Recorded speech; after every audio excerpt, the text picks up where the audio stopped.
वैजापूर तालुक्यामध्ये भिल्ल विकास आराखड्यासाठी जी मिटिंग आयोजित केली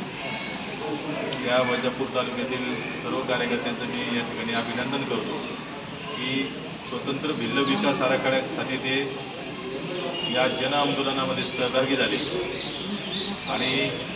एक भिल्ल समाजासाठी स्वतंत्र विकास आराखडा तयार करून तो मंजुरीसाठी शासन दरबारी राज्य लेवलच्या सर्वच कार्यकर्त्यांची बोलणी चालू आहे आणि जो पावसाळी अधिवेशनामध्ये जो मुद्दा घेतला गेला तो मुद्दा संपूर्ण महाराष्ट्रातील लोकप्रतिनिधींनी त्याच्या मतदारसंघामध्ये तो भिल्ल समाजाच्या कार्यकर्त्याला विचारपूस चालू केली की तुमची लोकसंख्या किती, तुमचं मतदान किती, या पद्धतीचा तो विकास आराखडा प्रत्येक मतदारसंघातून जमा करण्याचं काम चालू आहे। परंतु मी शासनाला एक विनंती करतो की जो 2007-8ला जो विकास आराखडा तयार झाला त्याच विकास आराखड्यात त्यांनी 20,000 कोटी रुपयाचं बजेट स्वतंत्र पास करावं की जेणेकरून आदिवासी भिल्ल समाजाची दयनीय अवस्था त्या ठिकाणी संपेल, त्यांची मुलं बाळं अन्न वस्त्र निवारा यासाठी म्हणून भटकणार नाही आणि तो समाज स्थलांतरापासून मुक्त होईल। आणि या सर्व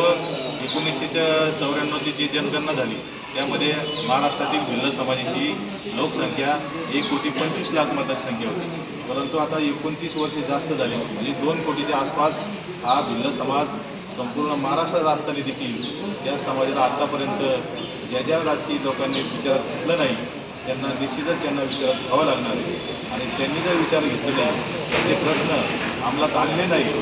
तर निश्चितच त्यांना पराजयाचा सामना करावा लागेल। एवढंच या ठिकाणी बोलतो आणि थांबतो। जय हिंद, जय जवाहर।